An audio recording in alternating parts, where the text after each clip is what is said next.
Round Interesting. 5, congrats that we're all in the same room now. You have 50 minutes. You may begin. This, I don't care. this looks like freaks. You want a break? So, Grand Prix Salt Lake City. We're going into round 5. Somewhere we're going to cross the halfway mark of day 1, somewhere this round. I am Brian David Marshall. I'm here with Ben Swartz, and we are watching Grand Prix Top 8 competitor Jackie Lee on your left, playing against Planeswalker point collector James Searles on your right. There you get a good look at James. There you get a good look at Jackie. They are two New England players. You know Jackie pretty well. You had a story about her working at YMG. Yeah, she worked at YMG one of the summers that I went on vacation to Boston, and she was the new hiree on that day I was there, being shown around by Darwin Castle, who was also working there. So she's been around for quite a while. James Searle has also been playing Magic for a long time. He was a judge for a while before that, but this past year he's really taken it to a new level, collecting Planeswalker points, flying around the country with the world. They were on like 7 different. I don't even know that 9 different continents. I think. I'm just. They were underway here. So. This is the final call for registration for Standard Seal. If you'd like to register for this event, this is the final call. So there's some backstage shenanigans going on here. So Jackie Lee is playing with Green Aggro, by the way. So going back to her roots. So it's like her Strangle roots, actually. There we go. Strangleroot Geist. Strangleroot Geist, Metamorph, Huntmasters, Thruns, Hellrider, which seems like that's another card. Seems awesome to me. I love that card. She's got an acidic slime. Yeah. Hey. Sword of War and Peace, Sword of Feast and Famine, Green Sun's Ink, Galvanic Blasts. Pretty kind of straightforward deck, honestly. James is taking advantage of his newly created friendship. After flying around the world, he became really good friends with Raphael Levy. And he's playing a Freaks deck, similar to what Raphael Levy's been playing and talking about. So there you see him start off in turn 1 with an Avacyn Pilgrim. And Jackie has no turn 1 drop. So the Freaks deck, of course, is this Reanimator deck where it takes advantage of Faithless Looting and on Burial Rites, hence the Freaks, but it also has French origin, so, Pomme Freak. Sure. Very tasty. Player Mark. So here we see. That's player Mark. Likely, Faithless Looting for James. For you. Please come to the side event stage. That's a card I feel like has not quite gotten it. Seems really good. Not as good as, of course, Careful Study was when Madness was a ability, but sure. But like getting stuff into your yard is a huge deal right now. And then the flashback just makes it even better. But you see here, James is able to put a Leshnorn in the graveyard and a Lingering Soul. So, but he chose not to. He could have set up his man in such a way that he could have flashed back that Lingering Soul, but I guess he wanted to cast Mulch. Yes. I mean, he didn't have Lingering Soul, so he had to decide on hoping to draw it with Faithless Looting. But right, he wanted to cast the Mulch. He wanted to leave his green open. He gets 4 lands out of it. That's something that Gerard Fabiano somewhere out there is proud of. And is he going to have to discard? No, he does not have to discard. Galvanic Blast your Pilgrim. Play a Land War Elf of my own. Well, it looks like she's holding a Huntmaster of the Fells for next turn. So this is the same deck we saw her with in Grand Prix Baltimore that she made the top 4 of. This aggressive red-green deck that takes advantage of the haste creatures it has. Strangleroot Geist, of course, is the most important one, but also has a couple of swords in the form of War and Peace, Sword of War and Peace, Sword of Feast and Famine. Tying everything together, of course, is Green Sun's Zenith, a really powerful card. Standard Seal players. But she's off to sort of a slow start here, Jackie.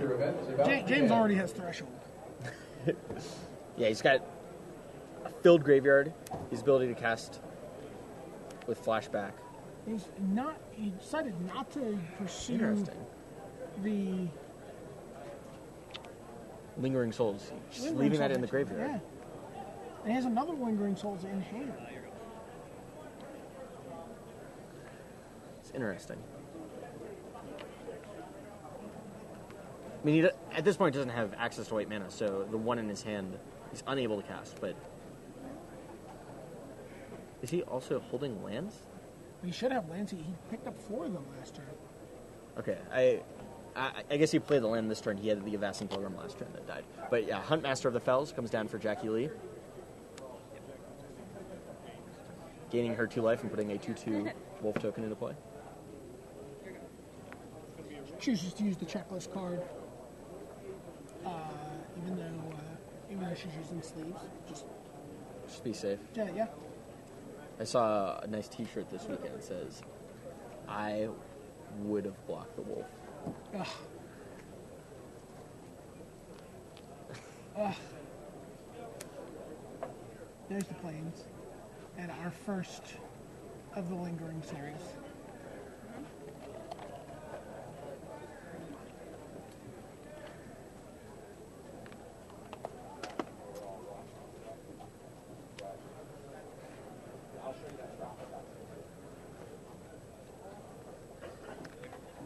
So yeah, 2 1/1 flying spear tokens comes into play for James.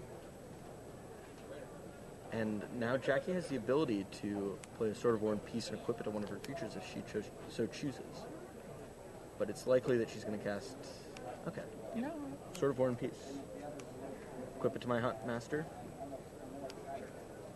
Attack it, and you've got to block with your Pilgrim, or you're going to take a bunch of damage, thanks to that mulch that filled your hand. You want my wolf? You can have my wolf too if you want it. We're gonna put 2 lingering souls in the way, sure. It's like half a card for half a card.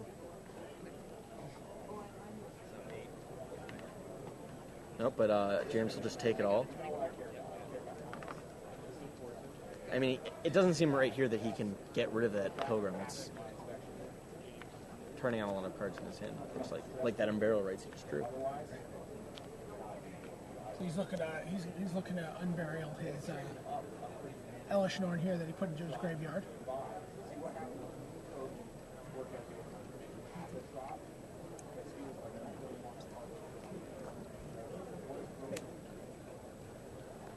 So there he goes. He casts Unburial Rites, getting back Elishnorn, which will take out all of Jackie's creatures except for the Huntmaster of the Fells, and pump up James's spirit. Amanda Queen, Benjamin Cram, and booster draft number 9. Please come over to the side event stage. Amanda Queen, Benjamin Cram, please report to the side event stage for booster draft number 9. There you go. 20. Dropping Jackie down to 18 life. Let's see what she has now. Oh, she's got Phyrexian Metamorph. She can copy a Elishnorn. Oh, interesting. And thanks to the legendary rule. Get it out of the way. But then he has the Unburial Rites. Yeah. She'll just come back next turn. For more. I was going to say, alternatively, if she had another land, she could cast Phyrexian Metamorph as another Sword of War and Peace. But she also has another Sword of War and Peace in her hand. Still had all these swords. And James is just a 10, so... Yeah, he's going to take 2 from the creature. Right, and then 3 from the sword. She's going to gain 3, going back up to 23.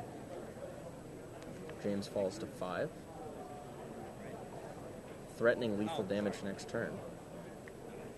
But Jackie can't play, really, either of her creatures.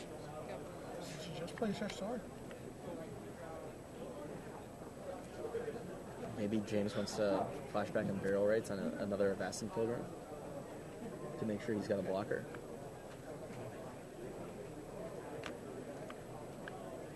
Yeah, I mean, he's got everything. Look, we've seen him Firm Titan in his hand. Yeah. Not enough. Thanks to the Pro Red of Sword of War and Peace, the Pro White of Sword of War and Peace, allows Jackie to get in with that card and have it.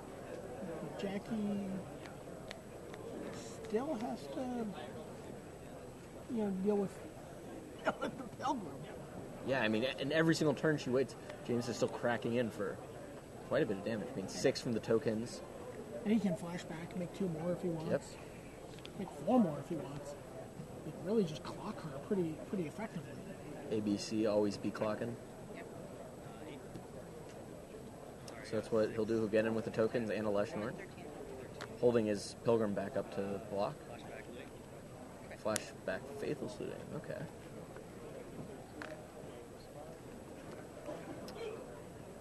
Drawing a Birds of Paradise. Maybe he wants to keep that Birds.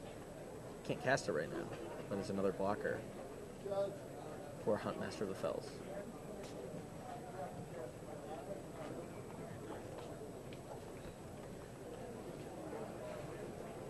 James goes ahead and discards Backcleave Cliffs.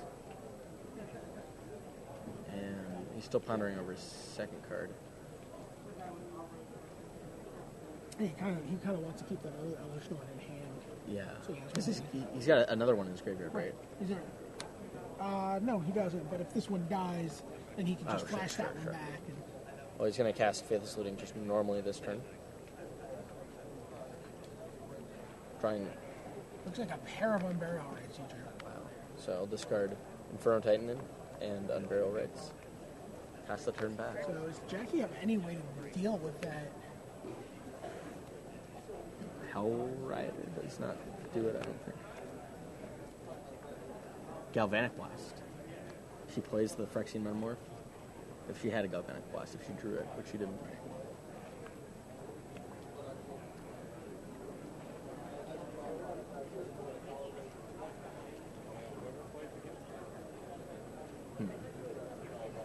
So Jackie drew another Phyrexian Metamorph here. She's considering her options. Likely gonna maybe equip that sword. Yeah, I think she's going to kill Leshnorn here. To force James to lock down his mana the next turn? What would be the point? What would be the reason that she would kill he has- Leshnorn? So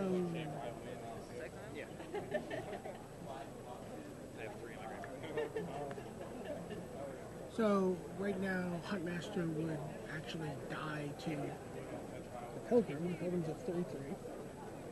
Huntmaster's 2/2. That's true. She could equip. Right, the sword.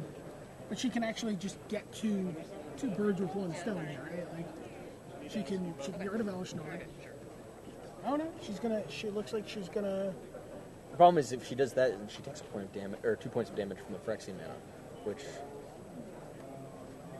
might be close to the difference because James has got that point of reach in his graveyard with Inferno Titan.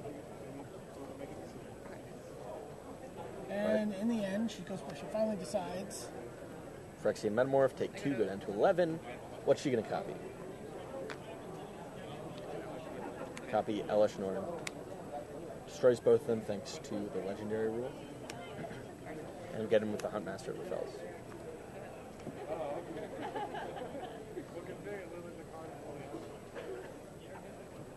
That's...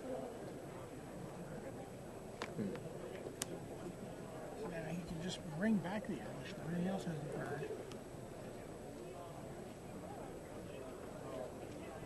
But see, if she just equips the sword there, then her Huntmaster would likely flip, allowing her to do 2 more extra damage. Still probably not enough, but... Yep, Well, except he's... Unburial Rights brings back... Right. She should be able to lock it in, but an extra green creature Magic players, is as they probably get enough to just Many of you have let lost her... things over the weekend. It is Well, again, entirely if she has... possible they have made their way to me up here at the Oh, Climax sort of event. Feast and Famine, a little I have too many late, I play think. mats, some deck boxes, If she drew a some Galvanic brand new Blast, I dice. should have won. If you have misplaced one of these items, Sure. I may have it. If you'd like to come up and check with me, we'll see if we can possibly return it to you. But it looks like she drew sort of Feast and Famine. She doesn't quite have 5 mana to play it and equip it. If she did, then of course she would win. She's now considering, is there any way for her to squeeze her way out of this game? Doesn't look like it. I mean, she can destroy the Leshnorn with Phyrexian Metamorph, but James can just flash back on Burial Rights to bring back into play.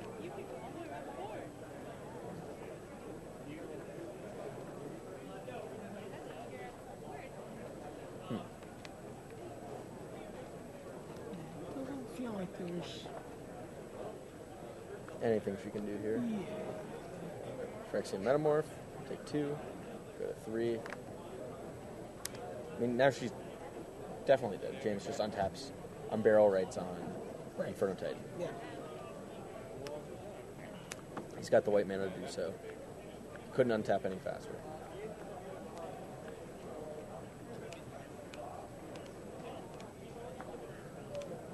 What's he thinking about here?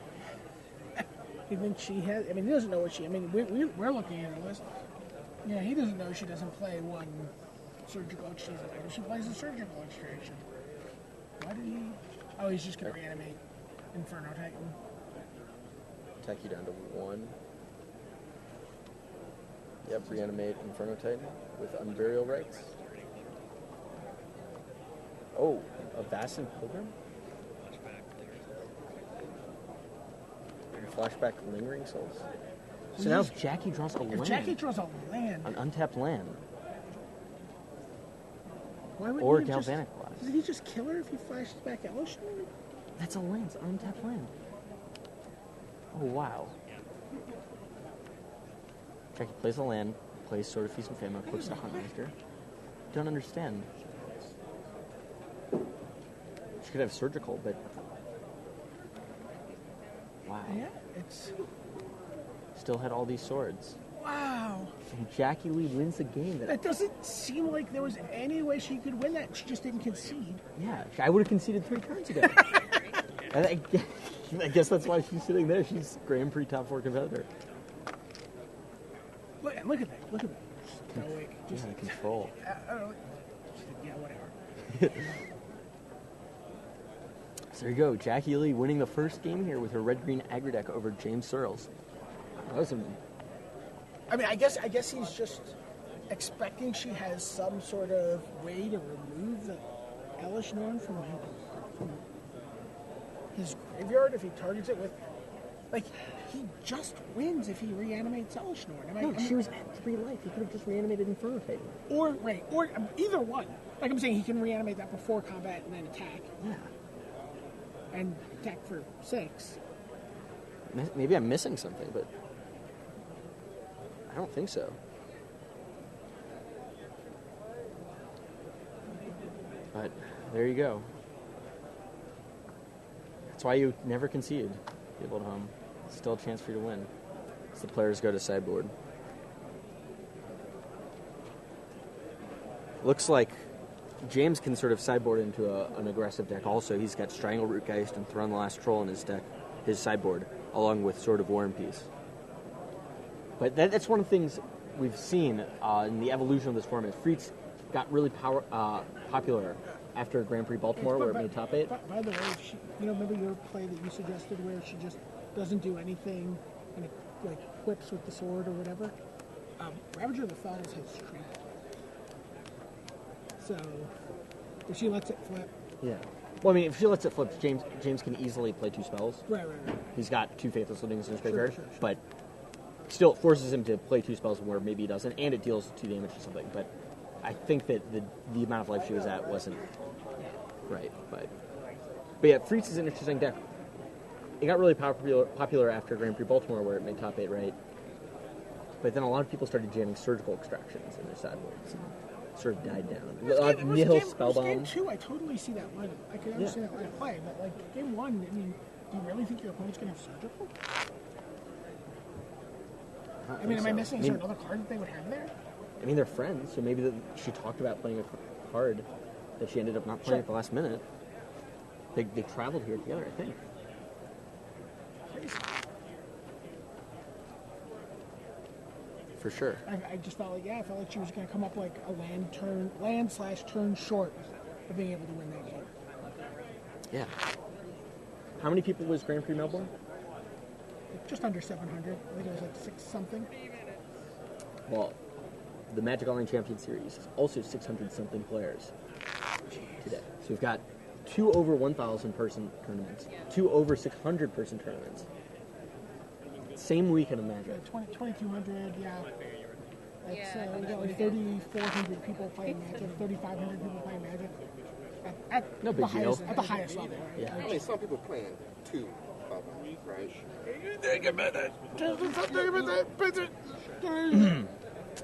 No, they don't. They certainly don't top it.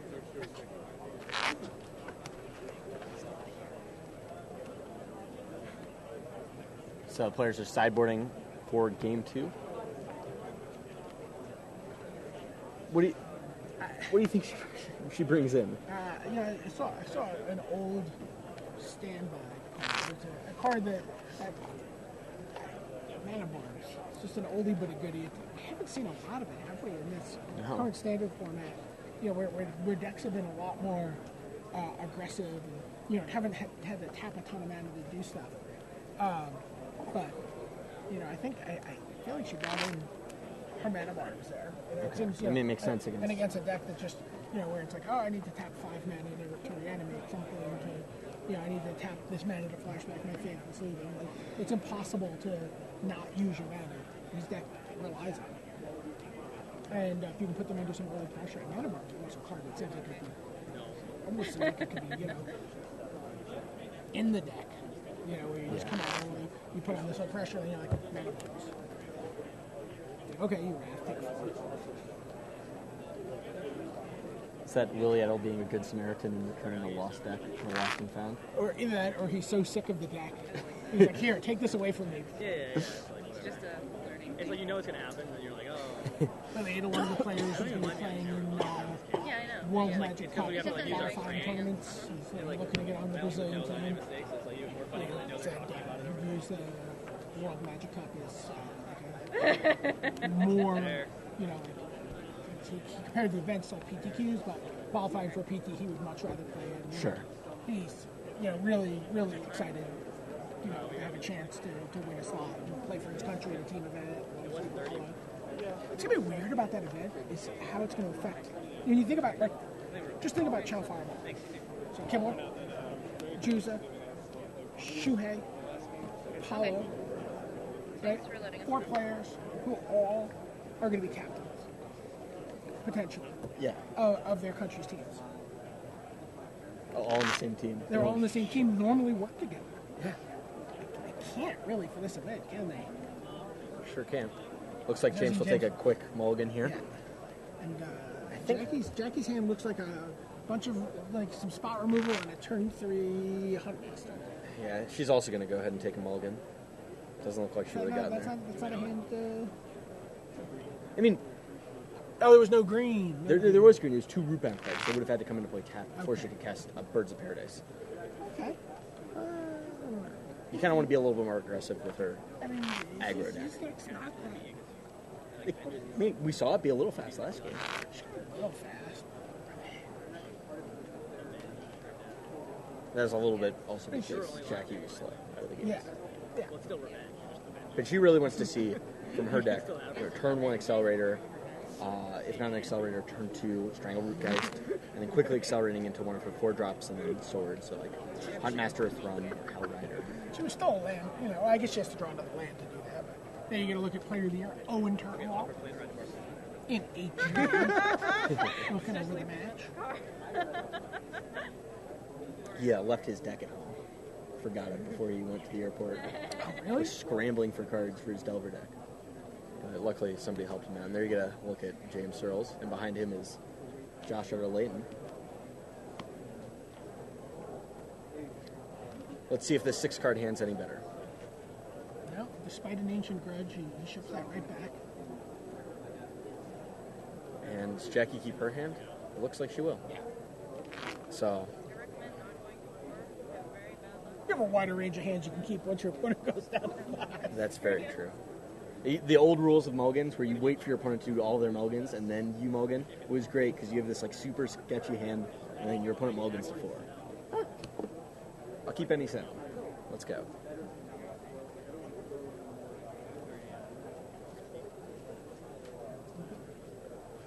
So hopefully Searles' deck will people on Twitter seem to be a little confused by the events of Game 1.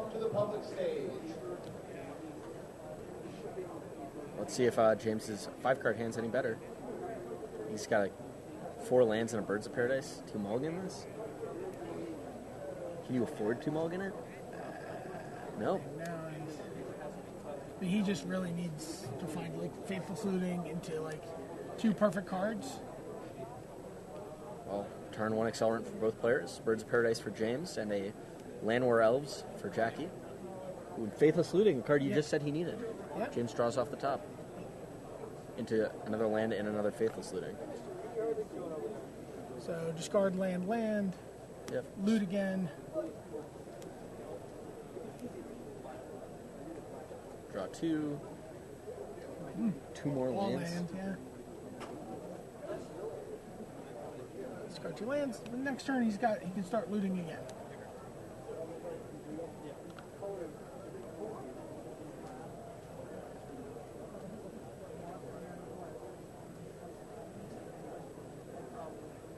You stick a sword here if you can. Yeah, right.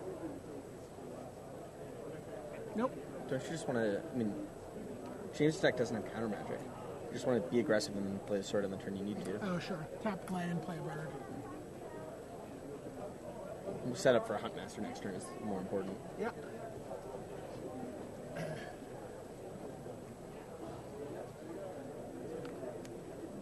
Or even a Hellrider. Probably play Hellrider second after Huntmaster.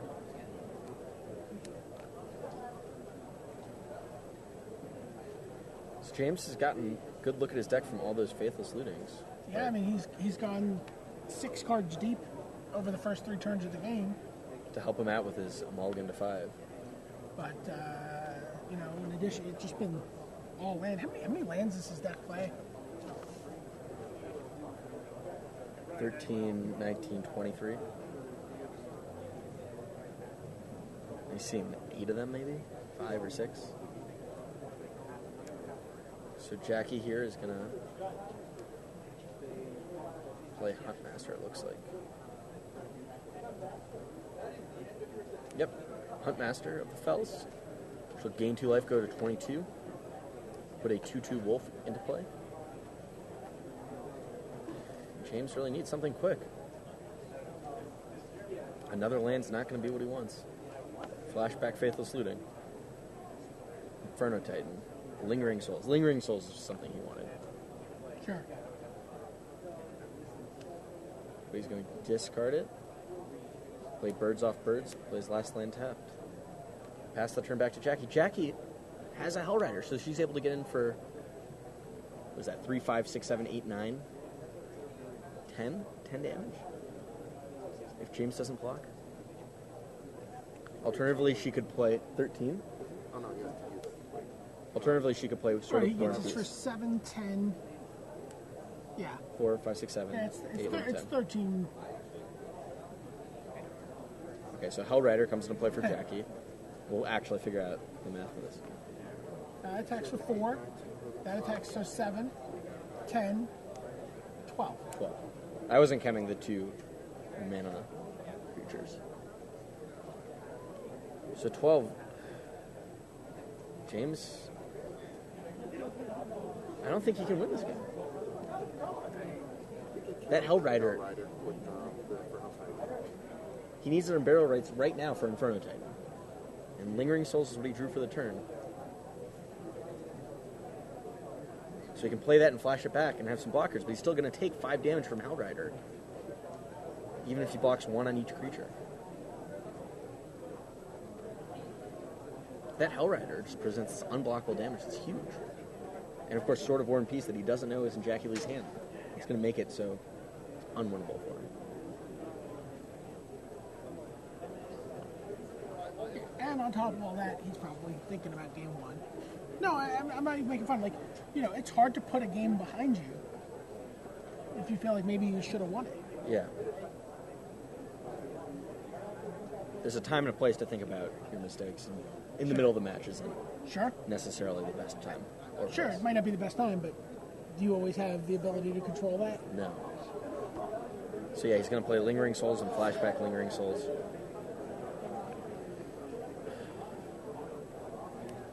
Oh, Phyrexian Metamorph copying Hellrider.